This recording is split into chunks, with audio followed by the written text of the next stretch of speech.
Assalamualaikum warahmatullahi wabarakatuh. Selamat datang kembali di Rio Hotspot.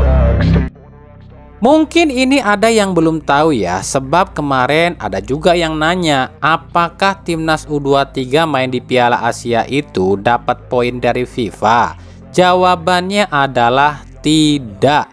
Meskipun ini tuh bertajuk AFC Cup, tapi FIFA cuma mengakui yang senior aja. Sebab AFC U23 itu hak dari Federasi AFC, bukan dari FIFA. Meskipun nantinya yang lolos ke 4 besar AFC Cup U23 ini akan otomatis lolos ke Olimpiade. Nah, di Olimpiade inilah baru ada poin dari FIFA.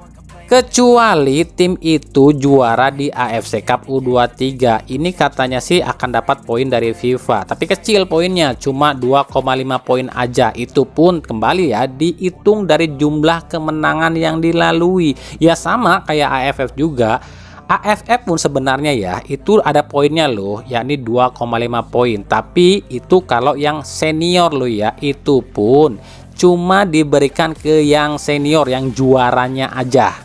Makanya baru-baru ini Presiden FIFA Gianni Infantino berencana ingin memasukkan ajang AFF senior ini ke agenda resmi FIFA. Tapi dengan berbagai syarat, salah satunya AFF harus bisa menjadwal ulang gelaran ini agar nggak bentrok dengan gelaran FIFA lainnya. Tujuan Gianni Infantino ingin memasukkan AFF ini ke kalender FIFA adalah agar tim-tim di ASEAN itu lebih memiliki peluang untuk masuk ke Piala Dunia. Sebab jika setiap pertandingan di AFF dapat poin, otomatis akan mendongkrak ranking di FIFA. Kita ambil contoh timnas Indonesia aja deh. Saat ini kan timnas Indonesia itu ada di ranking 142 dunia. Dan misalnya ya Indonesia ini ikut ajang AFF dan ajang AFF ini udah dimasukkan ke kalender FIFA. Kan satu grup itu ada 4 tim alias 3 pertandingan. Ya kalau satu pertandingannya poin maksimal 2,5, berarti kalau 3 pertandingan menang semua itu kan dapat poin 7,5 di babak grup aja lo ya. Jadi kan di babak grup aja peringkat itu bisa naik dari 142 mungkin ke 140 atau 139. Tapi rupanya keinginan Gianni Infantino yang ingin memasukkan gelaran AFF ini ke agenda FIFA mendapat protes dari konfederasi lain di bawah naungan AFC seperti CAFA dari Asia Tengah, EAFF dari Asia Timur, SAFF dari Asia Selatan, dan WAFF dari Asia Barat. Para konfederasi ini menilai apa yang digagas oleh Gianni Infantino ini cuma melihat keuntungan untuk Indonesia. Ya, Gianni Infantino dianggap terlalu memihak pada Indonesia. Karena melihat timnas Indonesia itu sulit masuk Piala Dunia, maka dibuatlah aturan seperti ini yang tujuannya agar Indonesia ini bisa dapat poin dan ranking FIFA naik sehingga mudah lolos ke Piala Dunia.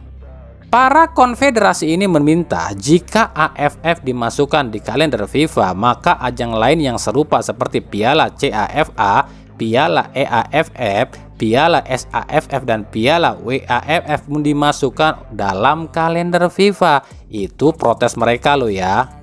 Padahal kami tahu loh tujuan FIFA ingin memasukkan AFF ini di agenda resmi FIFA ya cuma cuan alias duit. Sebab nggak bisa dipungkiri di seluruh konfederasi di benua Asia atau AFC, cuma AFF saja yang memiliki animo penonton yang luar biasa, khususnya supporter Indonesia. Lagi-lagi ya, supporter Indonesia ini jadi target utama loh. FIFA itu tahu supporter timnas Indonesia ini nggak peduli mau itu ajang AFF, mau itu ajang SEA Games ataupun yang lainnya, rame mah rame aja, dukung mah dukung aja. Inilah yang dikejar oleh FIFA.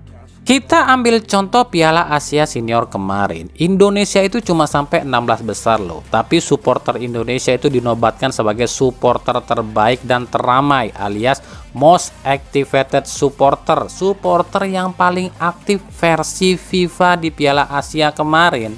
Artinya apa? Timnas Indonesia yang cuma sampai 16 besar aja itu keuntungan FIFA dari supporter Indonesia udah luber. Bayangin kalau timnas Indonesia ini masuk ke final, mau berapa kali lipat keuntungan FIFA dari supporter timnas. Makanya FIFA melihat peluang besar ini. Kan pasti yang ada di otaknya FIFA tuh mikir gini nih, enak aja lu AFF dapat duit gede dari penonton Indonesia, ya aneh juga pengen keles. Itulah otak bisnisnya FIFA. Tapi kami pribadi setuju sih kalau AFF ini dimasukkan di kalender FIFA sebab banyak keuntungannya. Yang pertama keuntungannya itu adalah klub nggak bisa nolak lepas pemain ke AFF sebab ini udah masuk agenda wajib FIFA. Yang kedua, perjuangan pemain timnas di AFF itu nggak akan sia-sia lagi, nggak akan cuma dapat piala ciki, tapi juga dapat poin FIFA yang akan menaikkan ranking Indonesia. Keuntungan yang ketiga adalah dengan dapatnya poin di AFF ini yang otomatis akan terus mengatur peringkat timnas, peluang Indonesia lolos ke Piala Dunia ini melalui jalur playoff nggak akan terlalu panjang. Ya kita lihat nanti di akhir tahun 2024, benar atau tidak? Piala AFF ini akan mendapatkan poin dari FIFA.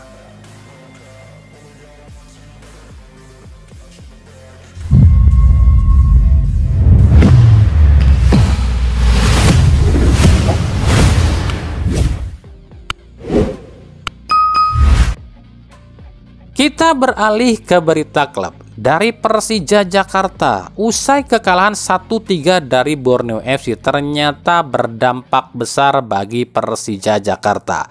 Pelatih Thomas Doll mengaku menyerah demi memburu tiket 4 besar. Menurut Thomas Doll, dengan kondisi saat ini di tubuh Persija akan sangat sulit bagi dirinya mencapai target itu. Doll mengatakan capek melatih Persija sebab berbagai metode yang diajarkan tapi ternyata nggak juga bisa diserap oleh para pemain Persija.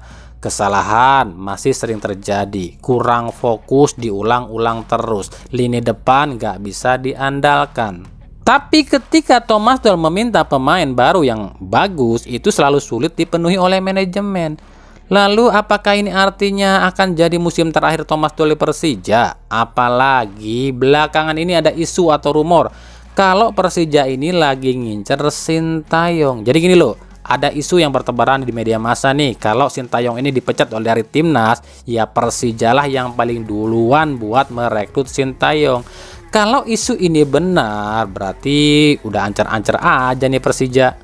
Tapi kan yang jadi pertanyaan, apakah Sintayongnya mau melatih klub Indonesia? Wong timnas Korsel aja masih ngebet buat balikin Sintayong ke timnas Korsel, kok ditambah timnas negara lain yang berani bayar gaji double loh buat Sintayong. Tapi kalau benar Thomas Doll keluar dari Persija, ya siap-siap aja akan langsung disamber loh sama tim lain. Karena tim lain pun tahu di Persija ini yang jelek bukan Thomas Doll-nya, tapi manajemennya.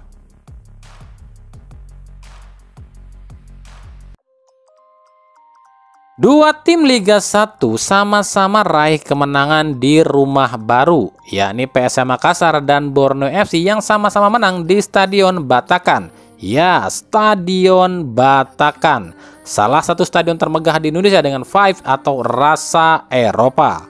Dengan struktur dan gaya arsitektur serta kualitas rumput yang nomor 1 di dunia, membuat tim manapun yang menginjakkan kaki di stadion ini akan merasa masuk ke stadion di Eropa.